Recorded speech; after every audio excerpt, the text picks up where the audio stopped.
Hi friends, പുതിയൊരു വീഡിയോയിലേക്ക് എല്ലാവർക്കും സ്വാഗതം. അപ്പോൾ ഈ നായകൻ ചോദിക്കുന്നുണ്ട്, എവിടേക്കാണ് വേദ പോകുന്നത്?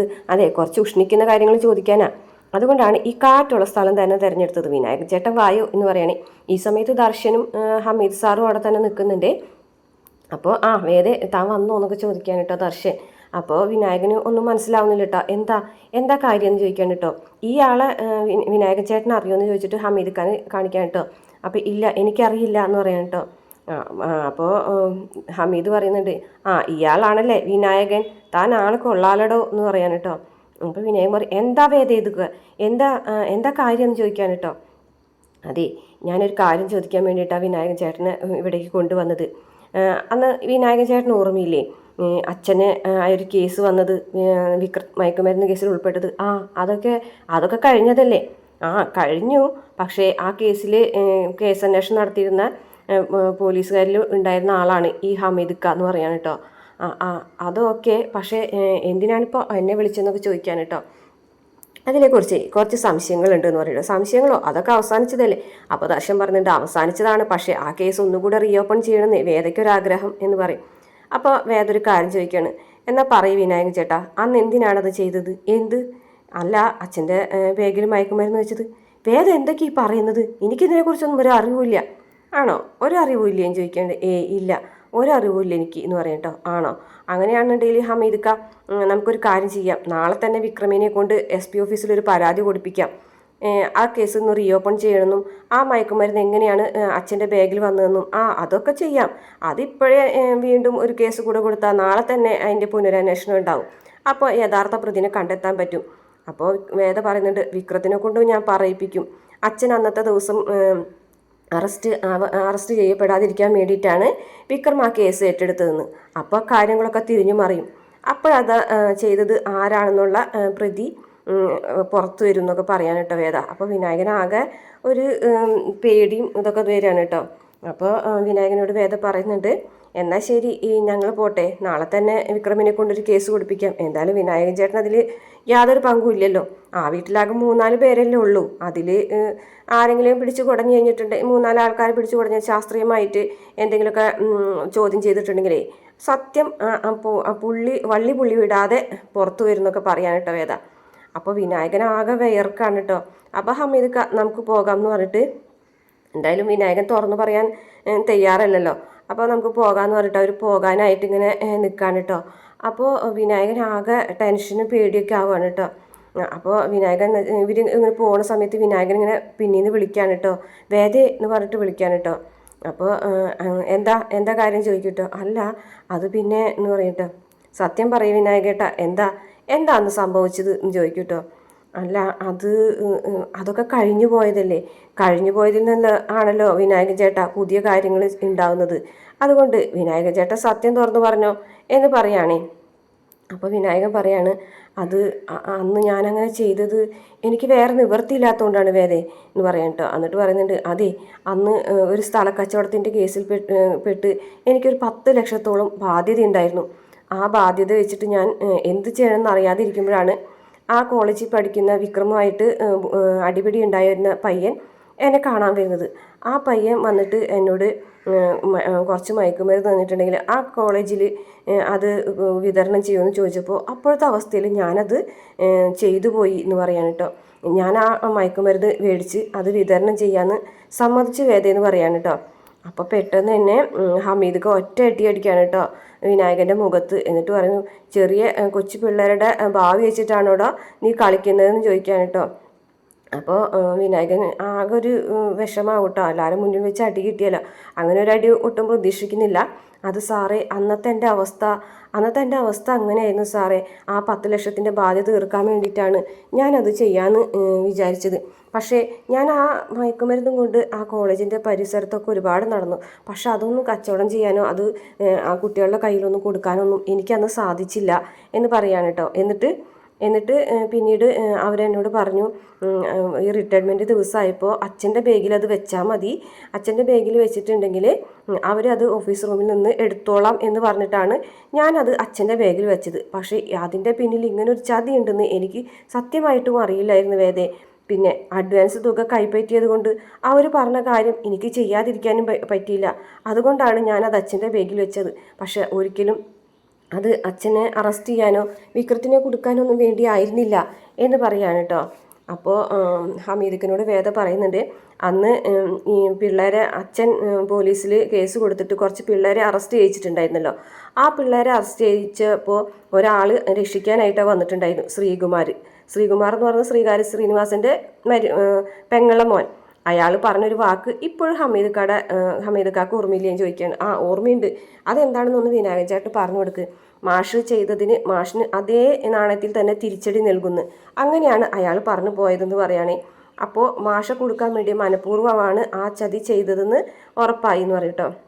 അപ്പോൾ വേദനയോട് വിനായകൻ പറയാണ്, ഇനി ഈ കേസ് കുത്തിപ്പോക്കരുത്, എനിക്ക് പിന്നെ ജീവിച്ചിരുന്നിട്ട് കാര്യമില്ല, നന്ദിനി അങ്ങനെ ധർണ പിന്നെ പോയി, എനിക്കെൻ്റെ മനസ്സമാധാനത്തോടുകൂടി ജീവിക്കാൻ പറ്റൂല എന്ന് പറയാൻ കേട്ടോ. അപ്പോൾ വേദ പറയുന്നുണ്ട്, മനസ്സമാധാനം ഇല്ലാതെ വേറൊരാൾ ആ വീട്ടിൽ ജീവിക്കുന്നുണ്ട്, ആ കാര്യം വിനായകൻ ചേട്ടന് ഓർമ്മയില്ലേന്ന് ചോദിക്കാൻ കേട്ടോ വിക്രത്തിൻ്റെ കാര്യം. അപ്പോൾ വിക്രം എത്ര നാളായി ഇങ്ങനെ വേദനയോട് കൂടിയിട്ട് തീ തിന്ന് ജീവിക്കുന്നത്? വിക്രം എന്തെങ്കിലും തുറന്നു പറഞ്ഞിട്ടുണ്ടോ അത് ചെയ്തത് താനല്ലാന്ന്? പക്ഷേ മറ്റുള്ളവരുടെ മുന്നിൽ വെച്ചിട്ട് വിനായകൻ ചേട്ടൻ അത് പറയണ്ട, പക്ഷേ അച്ഛൻ്റെ മുന്നിലെങ്കിലും എനിക്കത് തെളിയിക്കണം. അച്ഛൻ്റെ മുന്നിൽ വെച്ചിട്ട് വിനായകൻ ചേട്ടൻ അത് തുറന്ന് പറയണം, അത് ഞാൻ പറയിപ്പിക്കും, അതിപ്പോൾ വേണ്ട, ഞാൻ പറയുന്ന സമയത്ത് മതി എന്ന് പറഞ്ഞിട്ട് വേദ അവിടെ നിന്ന് പോവുകയാണ് കേട്ടോ. അങ്ങനെ വിനായകൻ ആകെ വിഷമിച്ചിരിക്കുന്നുണ്ട് കുറച്ച് സമയം. അത് കഴിഞ്ഞിട്ട് വേദയും വിനായകനും കൂടിയിട്ട് ഒരുമിച്ചിട്ടാണ് കേട്ടോ ഓട്ടോയിൽ വന്ന് ഇറങ്ങുന്നത്. ഇവർ രണ്ടുപേരെയും കൂടെ കാണുമ്പോൾ നന്ദിനിക്ക് കുറച്ച് സംശയങ്ങളൊക്കെ വരികയാണ് കേട്ടോ. അപ്പോൾ വേദ അകത്തേക്ക് കയറുമ്പോൾ എന്താ നന്ദിനി അടുത്ത് വിശേഷങ്ങളൊക്കെ ചോദിക്കുകയാണ്. അപ്പോൾ നന്ദിനി പറഞ്ഞിട്ട് ഇങ്ങനെ കൊഞ്ഞനും കാട്ടുന്ന പോലെ കാണിക്കാൻ കേട്ടോ. അപ്പോൾ വിനായകൻ ചേട്ടാ ഞാൻ പറഞ്ഞ പോലെ കാര്യങ്ങൾ കേട്ടോ എന്ന് പറഞ്ഞിട്ട് പോകുകയാണ്. അപ്പോൾ നന്ദിനിക്ക് സംശയം, ഇതെന്തത് എന്താ എന്ന് ചോദിക്കട്ടെ. എന്ത് എന്ന് ചോദിക്കും. അല്ല നിങ്ങൾ രണ്ടുപേരും കൂടെ ഒരുമിച്ച് വന്നത് അതിനെന്താ? അല്ല അവളിപ്പോൾ പറഞ്ഞിട്ട് പോയില്ല പറഞ്ഞ പോലെ കാര്യങ്ങളെന്ന്. അത് അവൾ വെറുതെ പറഞ്ഞതാണെന്ന് പറയട്ടോ. അല്ല നിങ്ങൾ രണ്ടുപേരും കൂടി എങ്ങോട്ട് പോയിട്ട് വരികയാണ് എന്ന് പറയട്ടെ. അത് ഞങ്ങൾ വഴിയിൽ വെച്ച് കണ്ടപ്പോൾ ഒരുമിച്ച് വന്നതല്ലേ, അതിനിപ്പോൾ എന്താ, അവൾ എൻ്റെ അനിയൻ്റെ ഭാര്യയല്ലേ എന്ന് ചോദിക്കുകയാണ്. എനിക്ക് ആ രീതിയിലുള്ള ഒരു സംശയങ്ങളും ഇല്ല കേട്ടോ, അത് അങ്ങനെ വളച്ചൊടിക്കാൻ നോക്കണ്ട. പക്ഷേ നിങ്ങൾ രണ്ടുപേരും കൂടിയിട്ട് എവിടെയോ പോയിട്ട് വരികയാണെന്ന് എനിക്ക് മനസ്സിലായി. കാലത്ത് അവൾ നിങ്ങളോട് പറഞ്ഞിട്ടുണ്ടാവണം എവിടെയോ വെച്ച് കാണണമെന്ന്. അങ്ങനെ നിങ്ങൾ തമ്മിൽ എന്തോ രഹസ്യം സംസാരിച്ചിട്ടുണ്ട്, അങ്ങനെ വന്നതല്ലേ നിങ്ങൾ രണ്ടുപേരും എന്ന് ചോദിക്കുകയാണ് കേട്ടോ.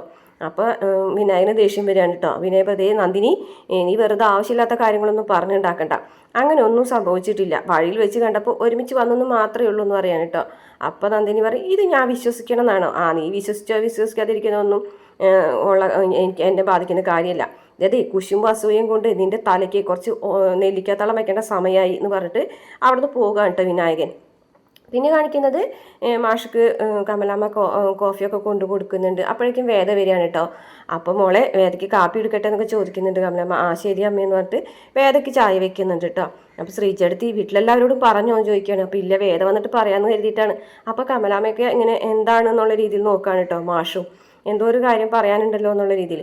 അപ്പോൾ വേദമല്ല നന്ദിനി വരികയാണ് കേട്ടോ. എന്താ ഞങ്ങൾ ബാങ്കിൽ പോയിട്ടുണ്ടായിരുന്നു അമ്മയെന്ന് പറയട്ടോ. എന്താ പുതിയ അക്കൗണ്ട് എടുക്കാനാണോ നന്ദിനി ചോദിക്കും. അപ്പോൾ പറയും അതെ പുതിയ അക്കൗണ്ടാണ്, പക്ഷേ ഒരു ബിസിനസ് അക്കൗണ്ടാണ്. ബിസിനസ് അക്കൗണ്ടോ എന്ന് ചോദിക്കാൻ കേട്ടോ നന്ദിനി. അതെ ഒരു ബിസിനസ് അക്കൗണ്ട് എന്ന് പറയട്ടോ. ശ്രീജയടുത്ത് ഒരു ബിസിനസ് തുടങ്ങാൻ പോകാം എന്ന് പറയട്ടോ. അത് കേൾക്കുമ്പോൾ കമലാമ്മൊക്കെ ആകെ അങ്ങനെ അന്തം വിട്ട് പോലെ നോക്കി നിൽക്കുന്നുണ്ട് കേട്ടോ. ബിസിനസ്സോ എന്നുള്ള രീതിയിൽ. അപ്പോൾ മാഷും എഴുന്നേറ്റ് വരികയാണ് കേട്ടോ, എന്താണെന്ന് അറിയാൻ വേണ്ടിയിട്ട്. അതെ ചെറിയൊരു ബിസിനസ് എന്നുള്ള രീതിയിൽ ശ്രീജയടുത്തേക്ക് ഒരു ബിസിനസ് തുടങ്ങാൻ ആഗ്രഹമുണ്ട്. ഈ കറി പൗഡറുകൾ ഒക്കെ ഇല്ലേ അമ്മേ, മല്ലിപ്പൊടി മുളക് പൊടി കറി പൗഡറുകൾ അതൊക്കെ ഇങ്ങനെ പാക്കറ്റുകളാക്കിയിട്ട് വിൽക്കുന്ന ഒരു ബിസിനസ്. അപ്പോൾ നന്ദിനി പറയാണ് ബിസിനസ്സോ?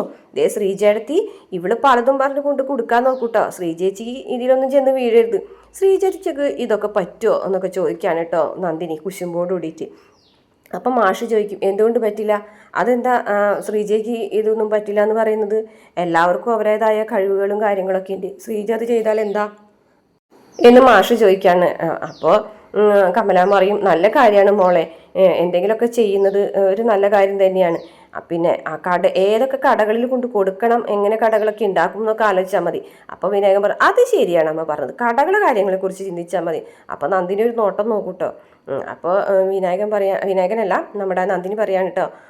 അതെന്തായാലും ഇതൊന്നും നടക്കാൻ പോകുന്നില്ല, ഇനിയിപ്പോൾ ആ ബിസിനസ് പൊളിഞ്ഞിട്ടുണ്ടെങ്കിൽ അതിൻ്റെ കടം കൂടി അച്ഛൻ വീട്ടേണ്ടി വരും എന്ന് പറയാൻ കേട്ടോ. അപ്പം മാഷിക്ക് ദേഷ്യം വരികയാണ് കേട്ടോ. അപ്പം മാഷ് പറയുന്നുണ്ട്, അതെ ചെറിയ രീതിയിൽ തന്നെ തുടങ്ങിയാൽ മതി ശ്രീജയെ, അങ്ങനെ ചെറിയ രീതിയിൽ തുടങ്ങിയതിന് ശേഷം വീണ്ടും നല്ല രീതിയിലേക്ക് കൊണ്ടുവന്നാൽ മതി. പിന്നെ പിന്നെ ബിസിനസ് കുറച്ചും കൂടെ വിപുലപ്പെടുത്താലോ പതുക്കനെ അങ്ങനെയൊക്കെ ചെയ്താൽ മതി എന്ന് പറയട്ടോ. അപ്പം മാഷും കൂടെ അനുകൂലിക്കുന്നത് കേട്ടോടുകൂടിയിട്ട് നന്ദിനിക്ക് ആകെ വിഷമാവും കേട്ടോ. അപ്പോൾ കമലാമ്മ പറയാൻ, അതെ ശ്രീജ ബിസിനസ്സുകാരി ആയിട്ടുണ്ടെങ്കിൽ ഇങ്ങനെയൊന്നും പോരാട്ട നന്ദിനി, വീട്ടിലെ പണികളൊക്കെ കൂടും. അപ്പോൾ മാഷ് പറയാണ്, അതൊന്നും നന്ദിനിക്ക് പറഞ്ഞു കൊടുക്കേണ്ട കാര്യമില്ല.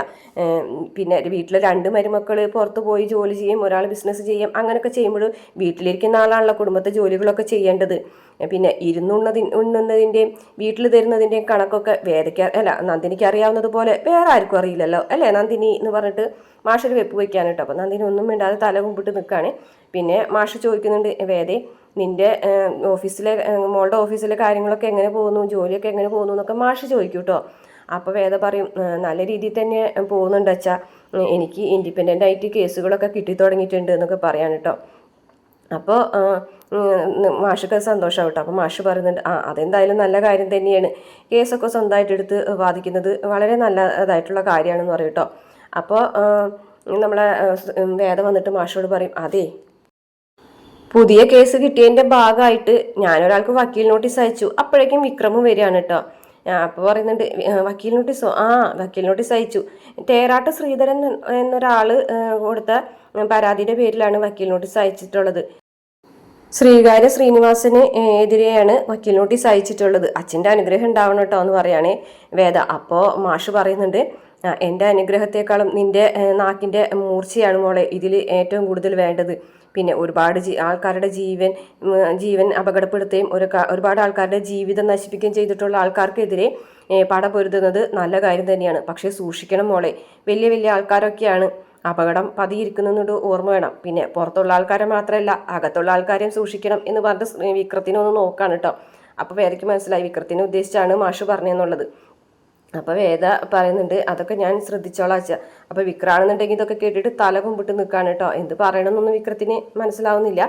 അപ്പോൾ വേദയ്ക്ക് പുതിയ കേസ് കിട്ടിയെന്നൊക്കെ പറയുന്നത് കേൾക്കുമ്പോൾ നന്ദിനിക്ക് ചെറിയൊരു കുശുമ്പൊക്കെ തോന്നുന്നുണ്ട് കേട്ടോ. അപ്പോൾ വിക്രം വേദയോട് പറയണം, അതെ മുറിയിലേക്കൊന്ന് വായു, എനിക്ക് കുറച്ച് സംസാരിക്കാനുണ്ടെന്ന് പറഞ്ഞിട്ട് പോകും കേട്ടോ. അപ്പോൾ കുടിച്ചുകൊണ്ടിരുന്ന കാപ്പി അവിടെ വെച്ചിട്ട് വേദയും കൂടി വിക്രത്തിൻ്റെ പിന്നിൽ കൂടെ പോകുകയാണ്. അപ്പോൾ മാഷ് വന്നിട്ട് കമലാമനോട് പറയുന്നുണ്ട്, നീ പറഞ്ഞിട്ടുണ്ടായിരുന്നില്ലേ വേദന ഈ വീട്ടിലേക്ക് വിളിച്ച് കയറ്റുമ്പോൾ വേദ ഈ വീടിൻ്റെ വിളക്കാവുന്ന്, അന്ന് നീ പറഞ്ഞത് ഇപ്പോൾ നിൻ്റെ നാക്ക് പൊന്നായി മാറി, ആ വാക്ക് പൊന്നായി മാറി, അവൾ ഈ വീടിൻ്റെ വിളക്ക് തന്നെയാണ് എന്ന് പറഞ്ഞിട്ട് മാഷ് പോകും കേട്ടോ. അപ്പോൾ കമലാമ്മയ്ക്കും ശ്രീജയ്ക്കൊക്കെ ഭയങ്കര സന്തോഷമുണ്ട് കേട്ടോ. പക്ഷെ കുശുമ്പോട് കൂടി നോക്കി നിൽക്കുന്ന മറ്റൊരാളുണ്ട് നന്ദിനിക്ക് അത് കേൾക്കുമ്പോൾ അങ്ങോട്ട് സഹിക്കാൻ പറ്റുന്നില്ല കേട്ടോ. ദേഷ്യം വന്നിട്ട് ഇങ്ങനെ കലി തുള്ളിയതുപോലെ നിൽക്കുന്നുണ്ടേ. പിന്നെ കാണിക്കുന്നത് ശ്രീകാന്തിൻ്റെ വീട്ടിൽ എല്ലാവരും കൂടെ ഭക്ഷണം കഴിച്ചുകൊണ്ടിരിക്കുന്ന സമയമാണ് കേട്ടോ. അപ്പോൾ ദീപ്തി പറയുന്നുണ്ട്, എന്തായാലും ചേച്ചി വക്കീലായതിന് ശേഷം സ്വന്തമായിട്ട് തന്നെ വേഗം തന്നെ കേസുകളൊക്കെ എടുത്തു തുടങ്ങിയല്ലോ, അത് വലിയൊരു കാര്യം തന്നെയാണെന്ന് പറയും. അപ്പോൾ പത്മം പറയും, നിൻ്റെ അച്ഛനും അങ്ങനെ തന്നെയായിരുന്നു, കറക്റ്റ് 6 മാസം അതിനുള്ളിൽ ഇൻഡിപെൻഡൻ്റ് ആയിട്ട് കേസൊക്കെ എടുക്കാൻ തുടങ്ങി, അതുപോലെ തന്നെയാണ് വേദയെന്ന് പറയും. പക്ഷേ അത് ആദ്യത്തെ കേസിൻ്റെ മൂല്യം അനുസരിച്ചായിരിക്കും. ഫസ്റ്റത്തെ കേസിൽ തന്നെ ശ്രീയേട്ടനെ മുട്ടുകുതിച്ചില്ലേ ചേച്ചി എന്ന് പറയും കേട്ടോ. അപ്പോൾ ശ്രീകാന്ത് പറയുന്നുണ്ട്, നീ വെറുതെ വായടച്ചിരുന്നേ, അന്ന് ഞാൻ ഈ വീടിൻ്റെ അഭിമാനം സംരക്ഷിക്കാൻ വേണ്ടിയിട്ടാണ് അതൊക്കെ ചെയ്തതെന്ന് പറയും കേട്ടോ. അപ്പം ശങ്കരനാരായണൻ പറയുന്നുണ്ട്, നീ എന്തിനാ അവളെ ചീത്ത പറയുന്നത്, അവൾ പറഞ്ഞത് ശരിയല്ലേ, കോടതിയിലെ ആൾക്കാർക്കൊക്കെ പറഞ്ഞു ചിരിക്കാൻ ഒരു കേസിന് നീ ഉണ്ടാക്കി കൊടുത്തതെന്ന് പറയും കേട്ടോ. അപ്പോൾ ദീപ്തി പറയുന്നുണ്ട്, ഈ വീടിൻ്റെ ഏത് രീതിയിലുള്ള അഭിമാനം സംരക്ഷിക്കാനാണ് ചേച്ചിനെ ശ്രീയേട്ടൻ വീണ്ടും തിരിച്ചു കൊണ്ടുവരാൻ ശ്രമിക്കുന്നത്. ഈ വരുന്ന ഡിസംബർ 23-ാം തീയതിക്ക് ചേച്ചി വിക്രചേട്ടൻ കൂടെ പോയിട്ട് 1 വർഷം കഴിഞ്ഞു. അന്നേ ചേച്ചി പറഞ്ഞിട്ടുണ്ടായിരുന്നു തിരിച്ചു വരൂലാന്ന്, ഇപ്പോഴും പറയുന്നത് തിരിച്ചു വരില്ലാന്ന്. പിന്നെ എന്തിൻ്റെ പേരിലാണ് ചേച്ചിനെ ഈ വീട്ടിലേക്ക് കൊണ്ടുവരണമെന്ന് ശ്രീയേട്ടൻ ആഗ്രഹിക്കുന്നത്? ഒരിക്കലും അതിൻ്റെ ഒന്നും ആവശ്യമേ ഇല്ല. എൻ്റെ അഭിപ്രായം നോക്കുകയാണെന്നുണ്ടെങ്കിൽ ചേച്ചിക്ക് ചേച്ചിയുടെ ഭാഗം കൊടുത്ത് പറഞ്ഞയക്കാണ് വേണ്ടതെന്ന് ദീപ്തി പറയുന്നതോട് കൂടിയിട്ട് ഇന്നത്തെ എപ്പിസോഡ് അവസാനിക്കുകയാണ് കേട്ടോ. നാളത്തെ പ്രമോല് ശ്രീകാര്യ ശ്രീനിവാസന്റെ ചതി മനസ്സിലാക്കി കൊടുക്കുന്നുണ്ട് കേട്ടോ. അയാളെ തന്നെ ചതിക്കുകയാണെന്ന് വിക്രം തിരിച്ചറിയുന്നുണ്ട്. അതുപോലെ വിനായകനാണ് അത് ചെയ്തതെന്നുള്ളത് വേദ അറിഞ്ഞു എന്നുള്ളതും വിക്രത്തിന് മനസ്സിലാവുന്നുണ്ട്. അപ്പം ഇനിയാണ് വിക്രവും വേദയും തമ്മിൽ കൂടുതൽ അടുക്കാൻ പോകുന്നത്.